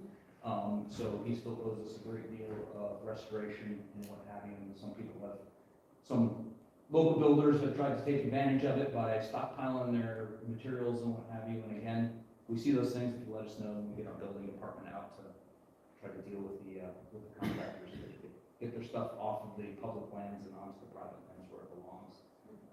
So that stuff happens all the time, unfortunately, but if you let us know, we're happy to get the right folks out there. Did the city put up the tape? I'm not sure on that one. We did put up, some temporary no parking signs along, that'd be the northeast corner of the trail. We had a builder over there who was doing a lot of parking and what have you, and really destroying the shoulder that we tried to rebuild, and a ditch that we tried to recreate so that we could get the area to drain better, as part of the road project. So we might have, and some of those grade stakes, like we had, those probably are left over from our project. They haven't been pulled yet. Some of them are offset stakes, and some of them are just where the boundary of the park is, where the boundary of the road right where it begins. So, And that's maybe the question is, there was it looked like a boundary marker, some metal pole, green one in the park there. Would that be? it might, we have to look at it. Okay. At various points in our history, we've gone out and Yep. put boundary markers around the outsides of different parks, so it could be. Is it true though that the parkland, as it stands, because there's a good section of edging there that's quite muddy, Mhm. do you think that's mostly road or gravel? Road right away? Road, You road, can- okay, as opposed to parkland. You'd have to look at it specifically. Generally, you can pretty much assume from wherever the edge of the pavement is, Yep, the next 10 feet or so is part of the road right away. okay. Depending on where the road's sitting within the right of way, or the pavement sitting within the right of way, it may vary a little bit, but there's, so yes, that little bit, in particular that stretch along the edge. And we've had issues in the past where we've had different residents complaining about other residents who've like gone across the way and planted daylilies and stuff in the edge of the right of way. And so, well, it's not really part of the park, but those kind of things also happen. Has there ever been discussion in the past about, because the roads are narrow in there for walking, about the shoulder or walking paths, or has there been any discussion about that in the past on Casco? Not in the past. No. Yeah.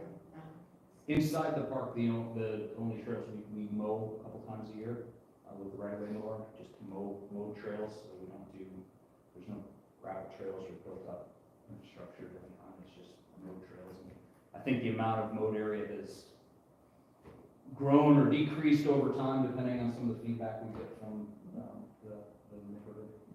A lot of the residents there wanted it to be natural. They didn't want to have it developed. And so what we would hear is that park should stay in its natural state. And that's why we just do the trail in there. And then we were asked if they could plant some things around there. But usually whatever has come out of that is they all want it to stay natural. And have you done in the past, I don't know who all has owned this park in the past, have there been listening sessions or any type of community engagement on any large scale within that community about, because I just think when you're talking about something, maintaining a natural feel, it doesn't necessarily mean no management, no line item for certain types of planting or areas of interest. It doesn't Pretty have much to- it's just that what was said is that they wanted it to be kept the way it was. Oh, okay. So that's But now there's all new residents around there, and it could be a different point now, but prior to that, that was, because I have friends that live over there, and everybody just wanted it to. They didn't want people coming to it. If somebody came from outside of the neighborhood, Huh? if someone came from outside of the neighborhood to use the park, they just pull on the shoulder of the road, They have to put park on the shoulder. and that would be legal, Mhm. except for the fact that it would create ruts this time. Yeah, we did some temporary no parking as part of the construction, but generally I don't think there's any restricted parking along that right of way. There are unfortunately, I think, also sections of that park where people have taken advantage and, instead of normally on the side of the road parking parallel to the pavement, there are some places where we've had issues in the past where people do head-on parking or actually pull into the grassy areas of the park where, you have a little bit more open space. I have to say, it is unclear, having not been there, and I talked to you, Brian, Mr. Nelson, when I pulled in, I said, am I in an okay place here? Because it isn't apparent, when you see a sign and dirt, it's not quite clear where you're supposed to be, when you pull in there, but, there's a, I guess I'd say kind of a large, I thought there was muddy area in front of the sign, and I just kind of pulled in there. But when you go around that whole park, it's not a lot of shoulder there. Yeah, you can, All the dog walkers drive their cars up there and park on that corner they do, okay. as you come up because it's a place to park. Uh-huh. And I live on the circle, I don't see any problem with people parking on the island,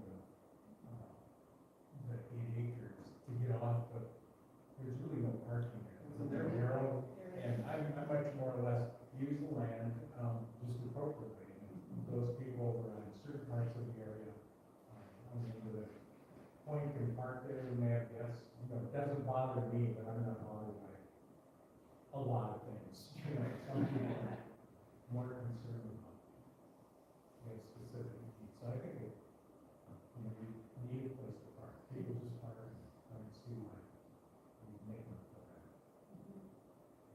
Yeah, I drove by, and it's a gorgeous piece of property in terms of the contouring and the hills and the trees and the fact that it's natural. What strikes me about it, just like what strikes me about the Signage Hill development, is you don't live in the neighborhood, you don't know it exists. And so I have a broader question about how does Orono make its residents aware of its parks, those assets? Because, you know, this would be a great place to take your kids to run. You know, like you say, it's a great place to take your dog and walk. But I've been a resident for over 20 years, didn't have a clue, right? If I would have You driven don't by, I would exactly have known. walk or drive by this. Yeah, and why would you drive to the end of Casco Point, right? So, you know, it strikes me that a lot of our things are not in generally accessible areas in the sense that people are not driving by them, which is unfortunate. Hidden gems. Yeah, and so how do we make sure that as residents, we appreciate the fact that we have these things called parks, even though they're natural areas, and promote their use? I guess some things that this commission has done in the past, some folks on the commission have been authoring articles that we put either in the newsletter or get published in the Pioneer, like the Pioneer, those kind of things we've done. Obviously, all of our parks are on our website for folks to come, and then we do get queries every once in a while. I think the challenge is the balance. You know, if some of these parks, if you ask for people around them, like, please don't advertise this park. Please don't put any parking anywhere near this park. Other people are like, yeah, sure, fine, come to our neighborhood. But yes. Whoever sanitation at all of our natural parks, like is there a trash can at any of the? No, not. We have as far as we have portlets or biffies at certain parks. Sure, but And more then like some of them have trash cans, some of them don't. It this is depends. primarily used for dog walking. Right, yeah. And the thing with trash cans is, I mean, it's not what we're talking. Yeah, I get, the hair stands up on the back of my neck whenever anybody asks me to put a trash can in the park. Because inevitably what happens is we put a trash can in the park, and the next thing you know is it becomes a magnet, and we get couches and, you know, dead animals. Or you don't have a trash can. So we put them in certain places when they make sense, but we don't just put them everywhere. Sorry. It'd be good if they put in a dog, dog can loaded with plastic, bags and a bivvy. Because people walk all around that circle all day long. It's a long walk from the end point and around, and I'm sure a lot of people be motivated to run. I was just curious, you didn't mention any dog food, like any natural. I have a theory about that, because I live near the loose line, and every time I walk, I come home, and I don't have a dog, I come home with bags from other people's dogs, and I put them in my trash can. My theory here is that I feel like this park is well cared for and maintained in general, because the people in that community are the majority of cases. We don't tend to leave those things where we live. I think there's more incentive at this park to keep it, well, it's debatable. I told you I did step in something, but I think that was at the ice rink. Yeah, you would. That day, I said, I apologize if I don't, well, if it's at the end of the road, and I don't, as we just said, you know, most of us don't travel there to walk our dog or to walk through the park, et cetera. So, I don't know that for a fact, you probably know better than I would if you're finding dog, you know, ways. I think the whole idea is that where you go with, where people are walking their dogs, and everybody walks their dog through the park, through the park. And it'd be just nice to have a little, you know, a typical dog, you know, a plastic bag and a little can, you know, that's on a pole. And I think that would help people, and I think a gift would help people too, from, you know, watching people. Not to be controversial in terms of promoting it. It's your first meeting, so. I know, just ask my husband.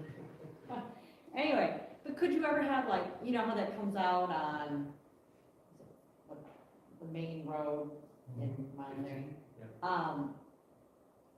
Couldn't you have a sign there that points to the fact that there's a park back there? Because you know, when we were out on bikes, that'd be a great destination, right? You ride your bike down there, you go for a little walk. There's actually 2 bucks right there. The ring. Well, again, the rink's on there too. So that might be a nice way to think about visibility off of the main road, because there's people who bike on that main road, and you turn the corner to go down to a park. That's Right. what they do, that's what, how Lydiard Beach is, you can see, there's a sign right out at the main road, and I was thinking, you know, I've been getting, started on the nonprofit, the pivot from Big Island Legacy to the broader park system, and it feels like one of the things that might be a good idea is some kind of prioritization and strategic planning around things like this, like how can we support the park system and do some engagement to understand, you know, how the people around those parks are feeling and kind of which parks feel appropriate to promote for more activity and more visibility and which ones maybe are better left natural and quiet and it feels like there's possibilities there, you know, to kind of support the comp plan with a little bit more ability to engage people. And Casco Point Beach is there too. Yeah. And are we aware that there's a beach there? But that's an interesting one, we had the beach discussion last year, and the residents came very adamantly, told us, They don't want people. please take the sign down at the beach that says it's a public beach, because we don't want anybody coming here. And, you know, for those who lived through that meeting, it was a very interesting meeting. Yeah.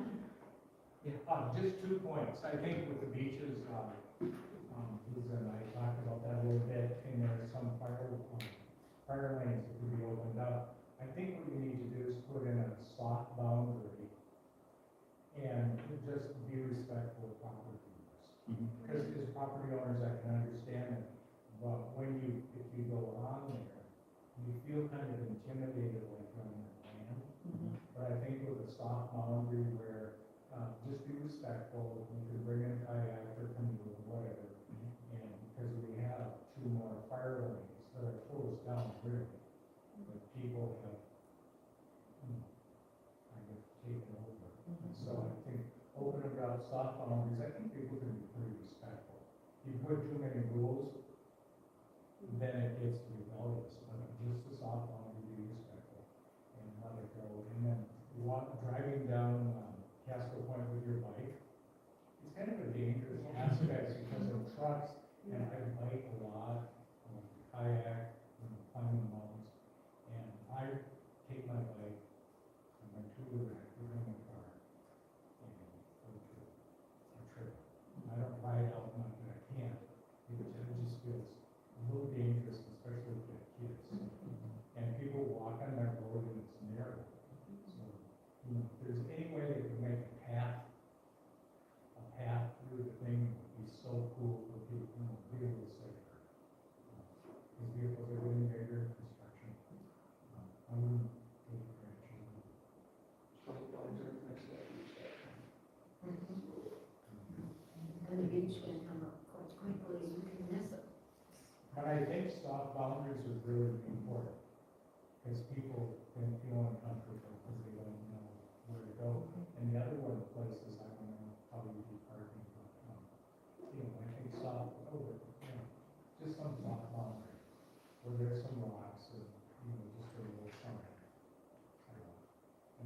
talk to the neighbors, if this is gonna be, available. Thank you, and thanks for coming, and it just occurs to me, like what you just said, the prioritization here, and also what I'd say is, what's clear to me, having visited and spoken with you quite at length, is just that these issues are interconnected.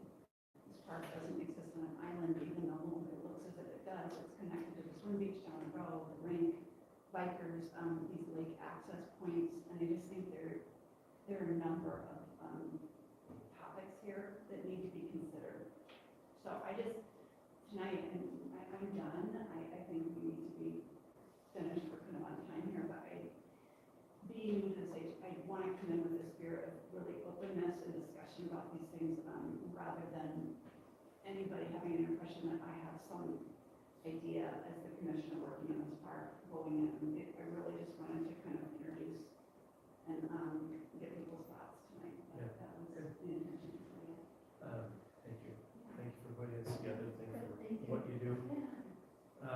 That's a good transition to one of the things I was going to bring up in my chair updates, which is just a thought to throw out to all of you.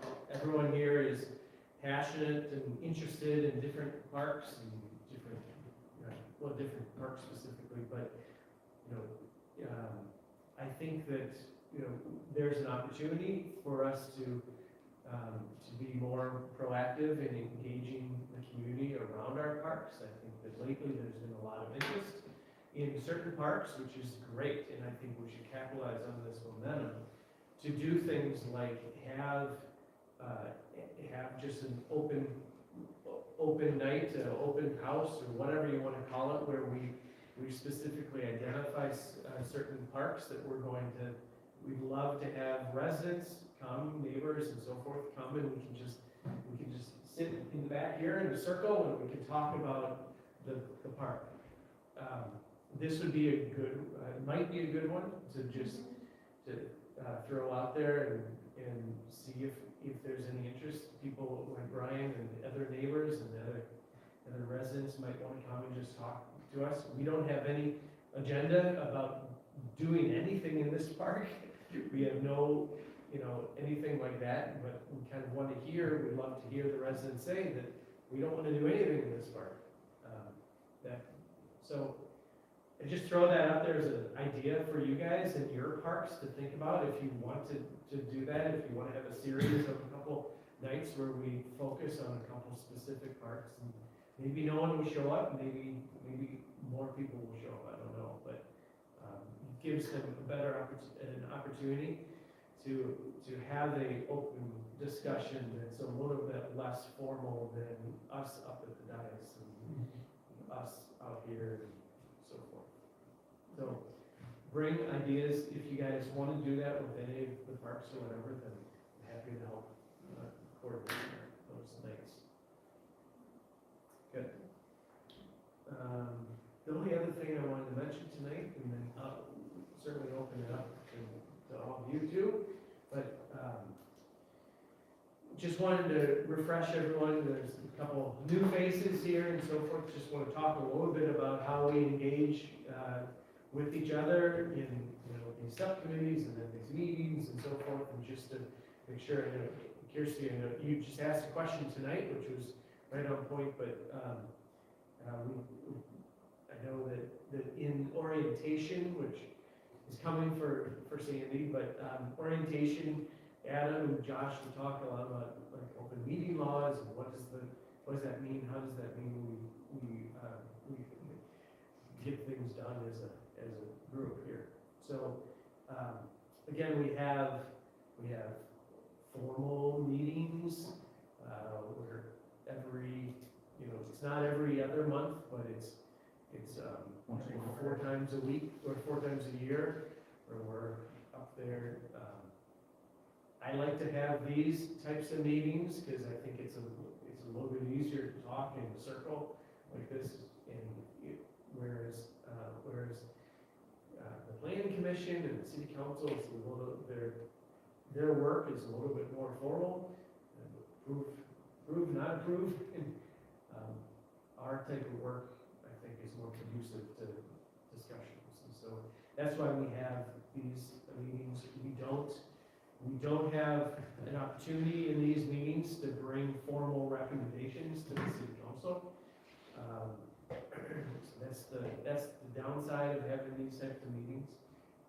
We have to wait till like May to our next meeting to bring formal recommendations to the city council.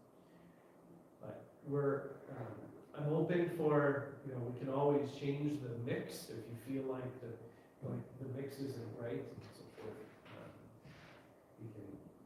I'm open to that, for changing those. But these are on the calendar on an annual basis, and we certainly like to stick to what we put out at the beginning of the year for that schedule. So, as far as, and then we have these subcommittees formed that are focused on the groups. We have a lot, like I've said before, we have a lot to accomplish this year, so that's great. We intentionally keep the subcommittees to 3 or fewer commissioners. That is because of open meeting laws, that we don't want to violate anything, or even the perception that would violate something. In reality, the open meeting laws are to prevent things from happening that are not public, and decisions that are made that are not public. Well, at the end of the day, we don't have decision-making authority anyways, even when we're up there at the dais anyways in our formal meetings. So, but still, the perception is important too. So, keeping discussions to three of us is good. Keeping emails to 3 or fewer is good too. As a commission, you're not just replying all. I might reply all to say, hey, happy holidays, guys, happy New Year, or something like that. And that's I shouldn't even be doing that. So, anything you wanted to add on that part? Oh, if you have something to email the whole group, then we use Josh and Adam for that. So, Yes, if there are things that you just need information to get out, use us, we can send it out. Any open meeting laws. Our city attorney sat down with Brian just to rehash the rules, the do's and don'ts, and just one of the biggest things, especially for new folks that we have potential open meeting violations, is chain emails where one commissioner talks to another, fine, no problem. Talks to a third person, still fine, no problem. Now, when all of a sudden then a fourth person gets involved, even though they were sequential, that's when we start having problems. So we just ask you don't do that. If you have just some general information you'd like out in between meetings to the group, you can use us. Obviously, the thing we can't do, even through staff, is do anything that looks like we're making decisions. So you're not going to see something from us that says, hey, what do you all think about this? That's what these meetings are for, and that's what the formal meetings are for. yeah. So as we're out working in our subcommittees, then we use these meetings and our formal meetings to bring back ideas for the broader commission. That could turn into a recommendation that we would then bring up to the city council. Good or bad? So, I know, do you have anything to talk about with the golf course? Not specifically, I mean, we can probably pick it up at the next meeting. Yeah. I just wanted to use that as an example, first of all, when we're talking about changing the name of the golf course and make a recommendation. Where we talked about that last workshop, and we're going to bring a formal recommendation, but we have to wait until next meeting to agree on that. Yeah. It goes. Yeah, so anyways, but kick it off, that's all I have to say tonight, so if you guys want to. Remind us what the city, if we want things in the 2023 action plan, that's the August meeting. Yep, so, yeah, as far as the budgeting and the capital improvement plan, yep, so, in August, we'll be bringing the initial draft of that to you all and getting comments. So, because then that will go to the council, and we're usually pitching those things, as staff to the council in October.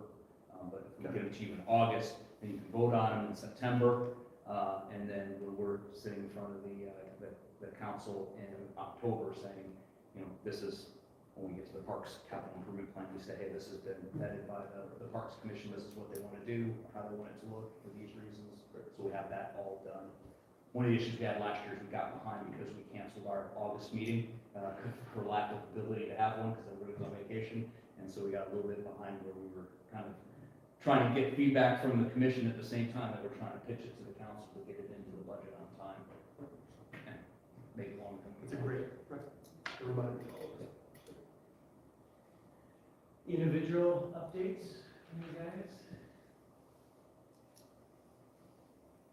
Jan? No, beaches are open. Over lunch?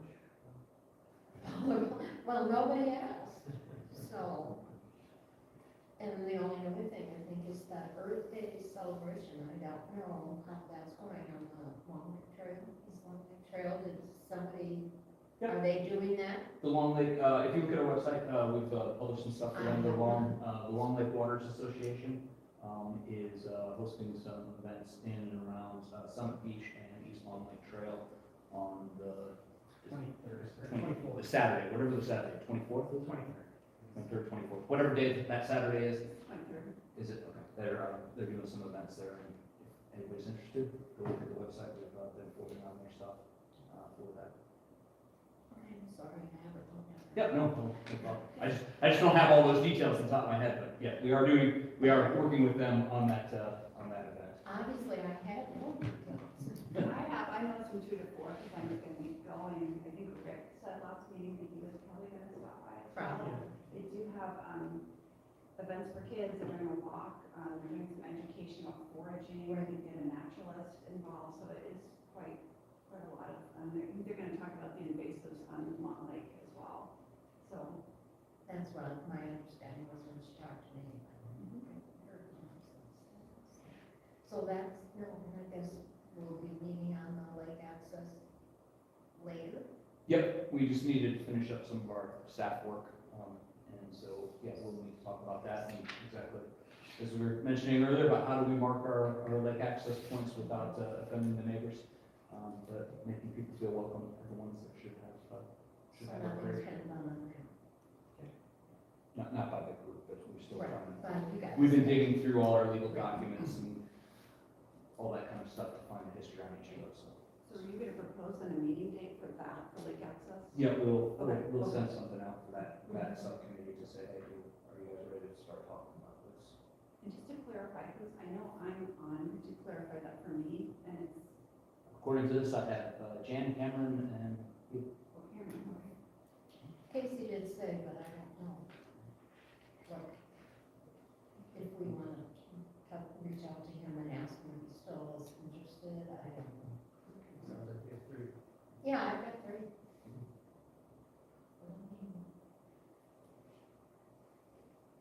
That's it for me, I'm sorry. I have 3 things. First, it's a golf course. Sounds like, talking to Josh earlier, that's going to be opening up soon, so that's very exciting. Great to get out there and play. Summer's here, feels like, soon. When do we buy memberships? Is that already over? It's open now. And then, as Brett touched on, next meeting, we'll put forth the recommendation to move forward with the name change, and then also seek approval to engage with the architect to establish baseline drawings for the clubhouse, so we can get a better feel for what an improvement to the kitchen project would look like. That's not in the current budget, so we need to kind of navigate how to do that. So that'll be something we'll discuss at the next meeting. And then the other part I'm involved with, Hackberry. Brian and I discussed meeting with the Orono Baseball Association. The guy who used to run that is a good friend and has some ideas there for us. So looking forward to hearing what he has to say. And then the last thing is something Elisa and I caught up earlier, and we had a really interesting conversation just about kind of sustainability initiatives. And I'd love just to kind of open up a discussion either here today or whenever. This is kind of a big subject, so I'm not expecting one to get solved, but just wanted to kind of challenge this group, particularly the golf course, but it applies to all parks, and how can we be leaders in sustainability and doing better in that regard. You know, with the golf course, it could be, you know, reducing chemical inputs, water conservation, introducing natural species planting whenever we can, just those types of things, and finding ways to, you know, initially just kind of benchmarking where we're at today, so we can figure out how we're moving over the years. But as we all have our individual kind of lanes we're running, and challenging ourselves, maybe every time we get together, you know, think of one way that we could be doing a better job with that. I think it's just a good message to be putting out. I don't know if there's a sustainability kind of policy that's ever been adopted or with the city, but it seems like there should be certain best practices that we should all kind of try to adopt and advocate for whenever we can. So, any thoughts on that? I would say if you look back to the comp plan, a lot of it, it's kind of overarching, but Yeah. you'll see a lot of that kind of plan, which is not specific, obviously, but, so, yeah, there's this. Okay, I'll start there, yeah. Yeah, the city's been in support of that concept, is that how they do execute, Yeah. or, you know, priorities and, you know, that kind of thing, other than in specific example, or specific. How old is that? You initiatives. kind of led that when that was 2018. formed. Okay. So it's the 2020 through 2040 comprehensive plan or community management plan.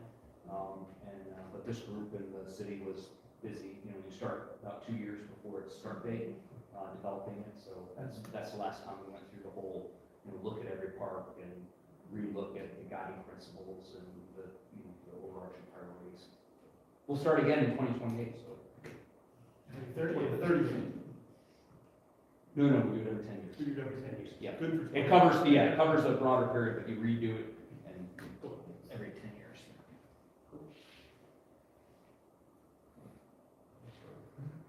But we do have recycling. We just started a composting initiative. It's separate from parks, but some things the city has done.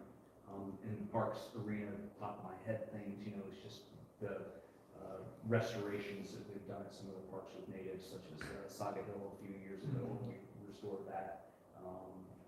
Bird Park, where we put in a whole bunch of prairie stuff, and then also French Creek.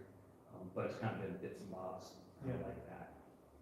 How does the watershed district kind of get involved with that too? I mean, there's probably other stakeholders, but that's kind of the big one that pops in mind. I mean, we're all a part of one big ecosystem out here, and water's flowing from, you know, outside of Orono through Orono, or it's not going to be on. How do we communicate with them?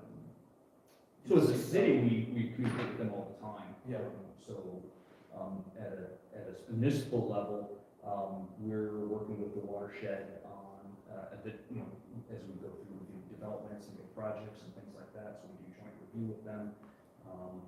And then we do have some, as we do our stormwater work in the city, then all of that's coordinated with you know, our Creek watershed district. We're lucky that other than a tiny corner of our city, we're all under one watershed, so it's, you know, it's not like we have to coordinate with 5 different watersheds or something like that. It's all remaining on Creek. Yeah, at the staff level, we work with them all the time. Do they have a different parts of their particular- staff, depending on what we're doing? Do they have a mission towards sustainability, or kind of a best practices, you know, kind of? I guess I'd have to look exactly how they phrase it, but, I mean, ultimately, they're worried about the water quality and the ecology around the waterway, so I think the process is absolutely. Yeah. Did they ever get involved then on specific park projects? Or is it mostly in these other developments? In general, since I've been here, it's been when we've done a big project that requires permitting through them, then yeah, we'll go to them for the various types of permitting for that. And then we've done a couple things, something that comes to mind is like the golf course. You know, we did a joint study with them before I got here, maybe it was 2011, something like that, looking at that chain of wetlands that run through there. And, you know, It never got funded, it never went anywhere, but, we sat and did a study and said, hey, wouldn't it be great if we could do some wetland restoration, and at the same time, do some golf course improvements, and, so we look for opportunities like that, sometimes they materialize, sometimes they don't. Wasn't Jason working on that? Jason? Yeah. Ways back, and we've done some of our own things there, but as far as like a big, we had, it was $100-something-thousand project where they were gonna go after the wetlands and do a big restoration, and they said, hey, while we're doing that, the city will partner and do some things on the edges of the wetland and on the golf course. Adam, how deep is the pond now over at the golf course? It's about 12 feet in the center, Okay, and they're kind of shooting for about 6 feet close to the bank. what are you gonna do with that big pile of clay? So as soon as we get a decent dry day, we're gonna be moving that up to our parking lot, in the lower parking lot, by the maintenance shop. And then from there, we're gonna be kind of just distributing that along that bank there and then seeding that. Isn't it just all clay though? No, it's some good soils in there. But keeping it away from golfers, bringing it up. We're on the fifth room. Come on, let's just fill it in. Nobody likes that. Nobody likes that. Cool. Yeah. Josh, when you say seeding, what is it, what are you seeding with? Just the regular turf grass? Yeah, I mean, it'd be like a drought tolerant species because I don't really plan on irrigating that area too much, so it'll just be a tall pesky most likely. Is that up for debate if you're interested in any types of flowering? I'm up for The debate. University of Minnesota bee lawn types of, are you up for, Sure. up for discussion? Yep. I have the seed. That's going down somewhere. That's fine, that's, maybe you're back, Yeah. That's fine. Okay, thank you. Yeah. Thanks. Taylor, Cameron, Pickleball has been, conversations have kicked off, I've been on vacation for this last month. Appreciate Sandy coming aboard. Paul and I have exchanged emails, Caroline and I need to get out and play.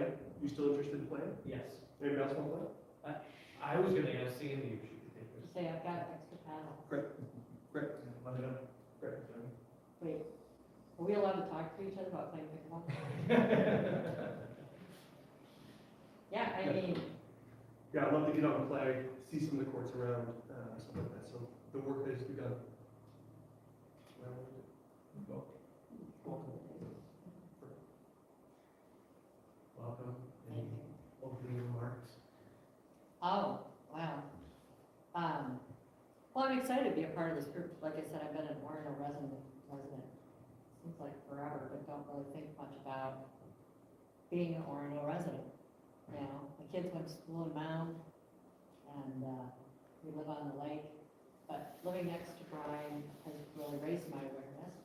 And, almost by an accidental involvement with the Saga Hill project years and years ago, when it first got designated as open space, that was our neighborhood, so we were involved in that project all those years ago. So I was excited to see that it became an official park, so that's awesome. So yeah, the pickleball thing near and dear to my heart, and, I know people both in Orono and in Mound, and actually from Plymouth, and it seems like everybody's coming in to our kind of community to play.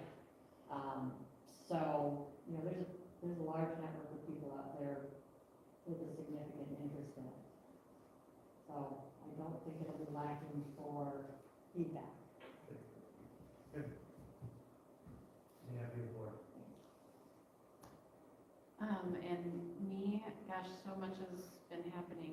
I guess in summary, the trail subcommittee, we kind of divvied up some point positions on reaching out to learn more about the trails goals. And mine was County Road 19 multi-use trail, off-road bike facility from the comp plan, which hasn't really seen much activity or attention from Hennepin County. And so I reached out to just see, do they have it on their radar in the 5-year plan? The answer was no.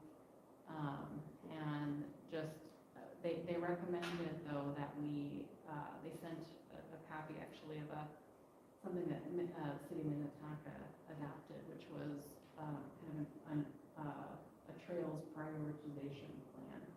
So things that are currently unfunded or not in the CIP with the county, to make them aware by making a formal kind of strategic plan and priorities.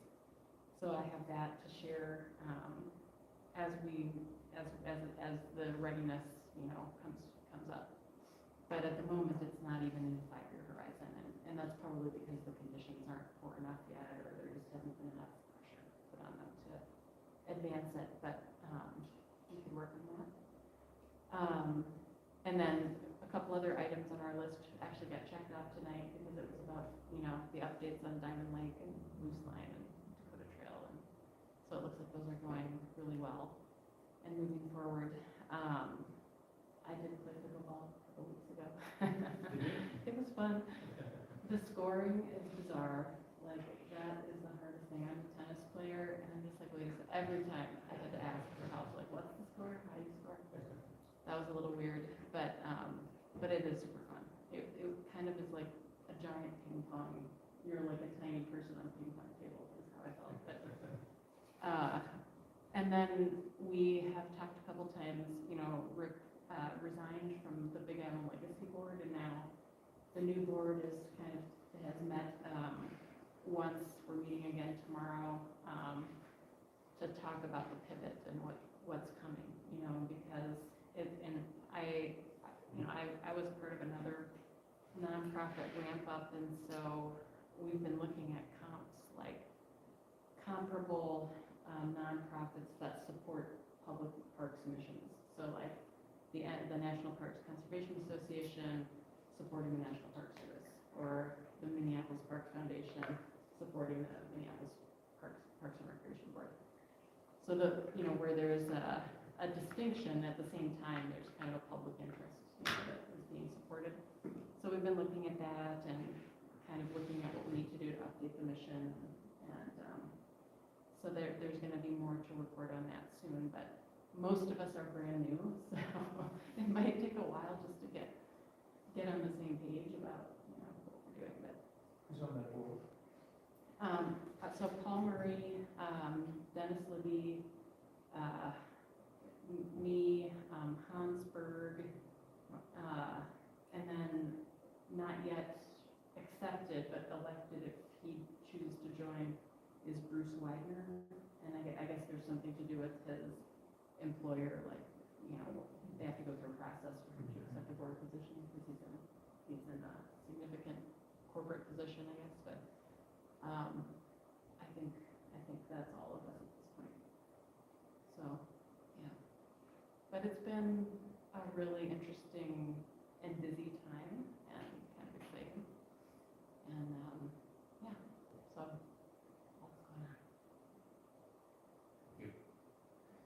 We didn't hear from Casey, right? I did not. No, okay, I'll have to connect with him. Have you connected with him about Crystal Bay at all, or? No, not yet. No, okay. Yeah, we should talk about that. Yeah. Do you have any more updates? Not updates, questions. Sure. One is, has it historically happened that meeting notes are taken for work sessions?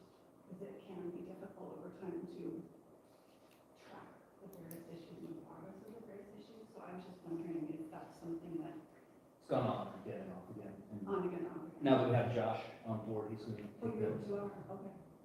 Thank you, that was easy. Mhm. The second thing is, in addition to Earth Day, along with Wives is Orono Cleanup Day, Mhm. Saturday, the 23rd, same day. I don't know if this is something that it feels in a way relevant to parks, because we're talking about the health of the community, cleaning up, recycling, that sort of thing. And I don't know if this is something that would be amenable on that type of day, but I have a large amount of monarch seed packets. And if that's something that I'd be able to hand out and attend that cleanup day and just hand them out to residents, et cetera, for milkweed, if that's something that, You could show up that day and hand it out. Okay, okay. People want to take them. if they want to do. we'll just stand by the drug take back location. Where is that? Where is this, It's in the parking lot as you go out. right here? Yeah, it's at the public works. Oh, that's where it's happening, the people are coming in, and that's for Orono residents and surrounding? We provide spring cleanup for Orono, Long Lake, Spring Park, and then Tuck Beach. Oh, okay. And what are the hours of the cleanup again? I want to say 8 to 2. That's it? I guess, just kind of reiterate, just a reminder that, next, meeting in May is a regular meeting. The primaries up at the dais. So if there are items, that you or your subcommittee have been working on that you need decision on, please, communicate with Josh and I so we can get that, so we can put together the commission action, sheets and whatnot, in preparation for that meeting and get that agenda and packet published in a timely manner. Unfortunately, it's usually like Thursday afternoon, somebody says, well, I'd like to add this to the agenda, and there is some staffing that has to go on our side to get that done, so, just You ask guys you. are always. If you already know you have something that needs a decision, if you get that stuff to us early, we can do our bit to make sure it's ready for the agenda. And I'm sorry, but I really liked having this singular focus on a park.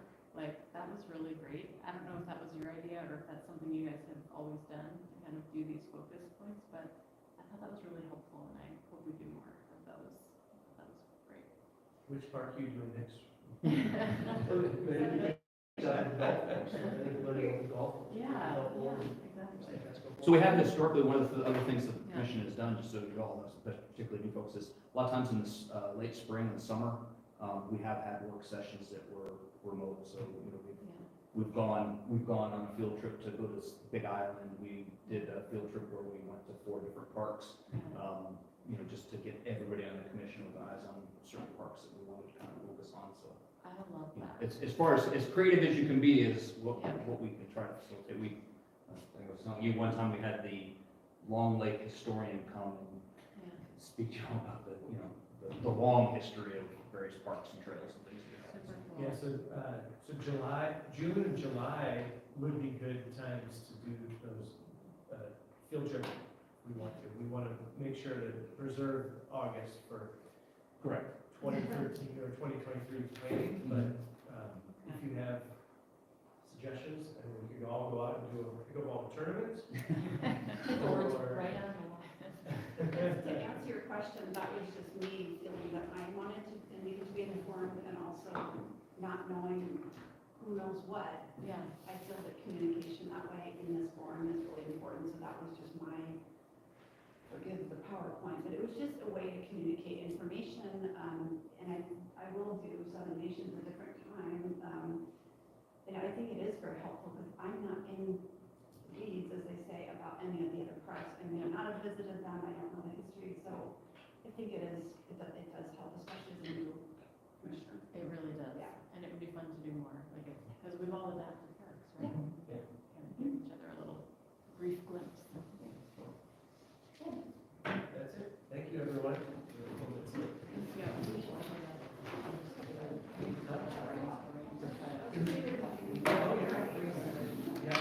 I always like to start. Thanks, Jamie. As much information as possible.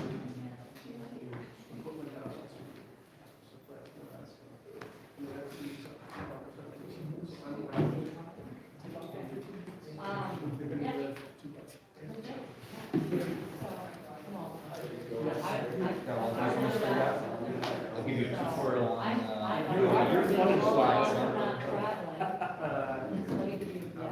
I do that too because, for whatever reason, sometimes the way, even when you have it set up a certain way, particularly the plan reviews and stuff, they'll have the controls in different places. There was an extra one of these, I don't know if there's any use for this or if somebody wants, like, it was just, I don't want anybody to think I'm leaving my copy, this was extra. We'll accuse you of littering next time.